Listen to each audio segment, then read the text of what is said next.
The last time I saw the Higgins family, their dinner plates were still warm on the table.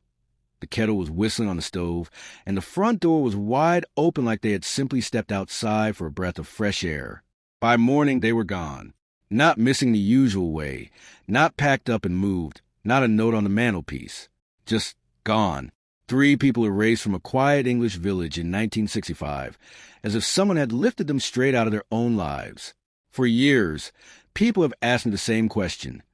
Why didn't I tell the police everything I knew that very first night? And I'll ask you the same thing I've been asking myself for over 60 years now. Was I wrong for keeping my mouth shut? I was 17 in the summer of 1965, restless, and always looking for excuses to avoid helping my father at his hardware shop on the high street. Our village sat just outside of York, the kind of place where everyone knew when you bought new curtains and who you were courting behind the church hall.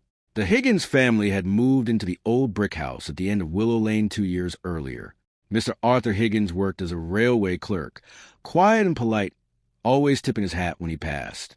Mrs. Margaret Higgins had this soft laugh that carried through the hedges when she hung laundry in the garden. And their daughter, Emily, was my age. Emily Higgins was the kind of girl who made everything feel bigger than it was. Bigger dreams, bigger laughter, bigger arguments.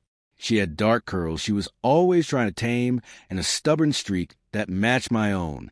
We met properly one rainy afternoon when I took shelter under the awning of the post office, and she offered to share her umbrella.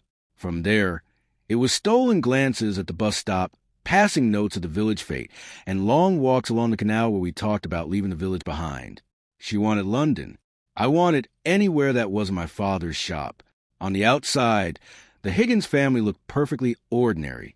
They attended Sunday service at St. Bartholomew's. They hosted modest dinners, and Mr. Higgins kept his garden trimmed with military precision. But by early autumn of 1965, something had shifted. I noticed it first in Emily. She became quieter, distracted. When I asked what was wrong, she'd just say, "It's nothing, Thomas, just family matters." And then she'd change the subject. One evening in late October, I was walking her home after we'd spent hours by the canal, talking about a band she'd heard on the radio, and how she swore one day she'd see the world beyond our gray little town. As we approached Willow Lane, I saw the curtains in their front window snap shut, not gently drawn. Snapped, like someone had been watching. "Your dad doesn't like me much, does he?" I asked, half joking. Emily forced a smile. "He just worries." But when we reached her gate, she didn't kiss me goodbye like she usually did. She squeezed my hand instead hard and whispered, "If anything strange happens, promise you won't ignore it." I laughed at the time. Strange? In our village, the strangest thing that happened was Mrs. Fletcher's cat going missing for a day. I told her not to be dramatic. She didn't laugh back. The night they disappeared was the 5th of November, Bonfire Night. The whole village had gathered in the field near the church for fireworks and sparklers. I remember the air smelled of smoke and damp grass. I kept scanning the crowd for Emily, but she wasn't there. Neither were her parents. That in itself wasn't too odd. Mr. Higgins hated loud noises. But something in my chest felt tight all evening, like I was waiting for something to go wrong. Around 9:30, I slipped away from the bonfire and headed toward Willow Lane. I told myself I just wanted to check on her, maybe see if she was feeling unwell. The Higgins house looked normal from the outside. Lights on in the kitchen. Shadows moving across the curtains. I knocked. No answer. I knocked again, louder. Still nothing. Then I noticed the front door wasn't fully closed. It was resting against the frame. Just barely. I pushed it open and called out, "Mr. Higgins? Mrs. Higgins? Emily?" The kettle was screaming on the stove. I rushed in and turned off the flame. The kitchen table was set for 3. Plates with half-eaten stew. A chair tipped slightly backward, like someone had stood up in a hurry. There was no sign of a struggle. No broken glass.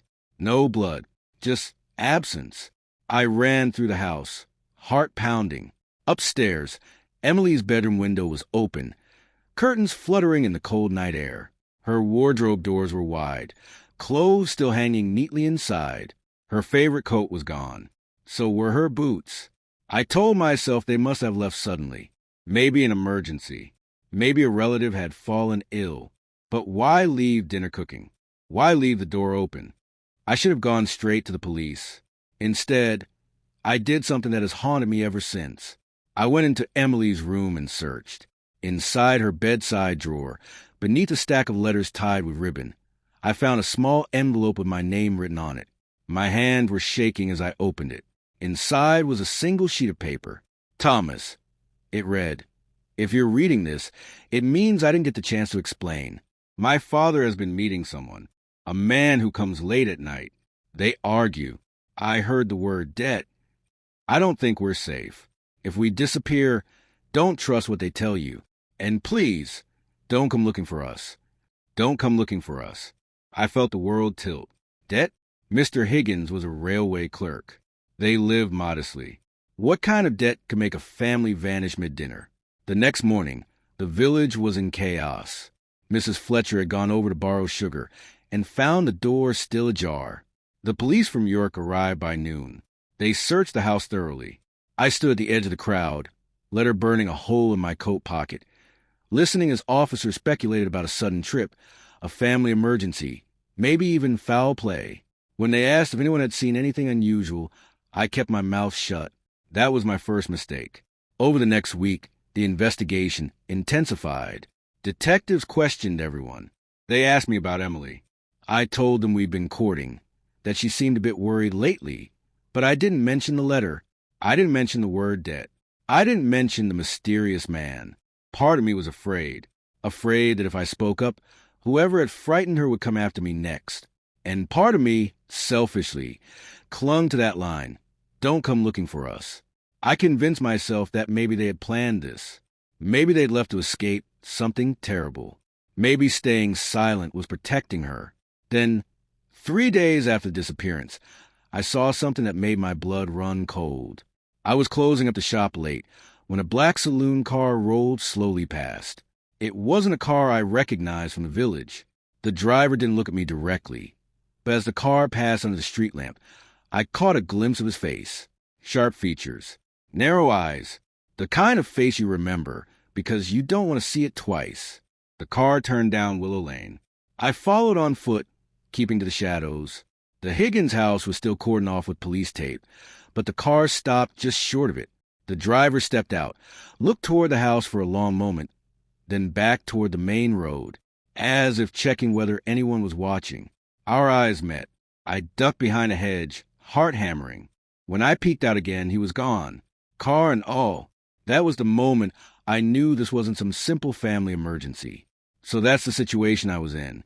17 years old, in love with a girl who had vanished, holding a letter that hinted at danger, and now I'd seen a stranger lurking outside her abandoned home. I had to make a choice. Before I tell you what I did next, I want you to pause and think about it. If you were me, would you have gone straight to the police with everything? Or would you have been too scared to drag yourself deeper into something that already felt far bigger than you? Comment below what you would have done in my shoes. I wish I could say I marched into the police station the next morning and handed over the letter. I didn't. Instead, I did something reckless. I decided to find out who the man in the black car was on my own. For the next few evenings, I lingered near Willow Lane, pretending to take late walks. On the fourth night, just after 10, the black saloon returned. This time, it parked further down the lane. I watched from behind a garden wall as the man stepped out and walked toward the Higgins house. He didn't cross the police tape. He just stood there, staring. I crept closer, close enough to hear him mutter under his breath. Should have settled it, Arthur. Settled what? Without thinking, I stepped onto the pavement. Looking for someone? I called out, trying to sound braver than I felt. He turned slowly. Up close, he was older than I thought, maybe in his 40s. His eyes flicked over me, assessing, just admiring the architecture. He said, coolly, funny time of night for that. A faint smile tugged at his lips. And you are? Thomas. I live here. Ah. He nodded toward the house. Terrible business. Families don't just disappear. Unless someone makes them. I shot back before I could stop myself. His smile vanished. He took a step closer. Careful, boy. Accusations can be dangerous. The air between us felt charged. Then he reached into his coat. My stomach dropped, but he only pulled out a cigarette, lighting it calmly. "Curiosity has a way of shortening lives," he said, smoke curling between us. "Take it from me." Then he walked back to his car and drove off. I stood there shaking. He hadn't denied knowing Mr. Higgins. He hadn't asked what I meant, and he'd warned me. The next morning, I finally went to police. I handed over the letter. I described the man, the car, the threats disguised as advice. The detective listened carefully, his expression hardening as I spoke. He asked why I hadn't come sooner. I told him I'd been scared. That much was true. They traced the car through witness descriptions and eventually identified the man as a known loan shark operating between York and Leeds. His name was Harold Finch. He'd been under investigation for intimidation and extortion, but nothing had ever stuck. When they brought him in for questioning about the Higgins family, he denied everything, claimed he barely knew Arthur Higgins, said any financial dealings were perfectly legal. Weeks turned into months. No bodies were found, no bank activity, no sightings. It was as if the Higgins family had stepped into thin air. The case eventually went cold. I left the village 2 years later, unable to bear the whispers or the guilt. I moved to Manchester, started a life, married, had children. But every bonfire night, when the air smells like smoke, I'm 17 again, standing in that kitchen with the kettle screaming. In 1983, nearly 18 years after they vanished, I received a letter. No return address. Inside was a photograph. It showed a seaside promenade. And there, blurred but unmistakable, were 3 figures walking away from the camera. A man, a woman, and a young woman with dark curls.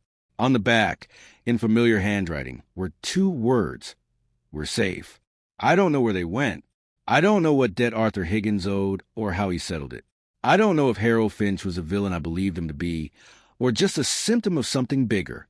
What I do know is that they left in a hurry, and they left to survive. Sometimes I wonder if they would have made it out cleanly if I'd gone to the police immediately, or if my silence bought them the time they needed to disappear for good. So was I wrong for keeping quiet that first night?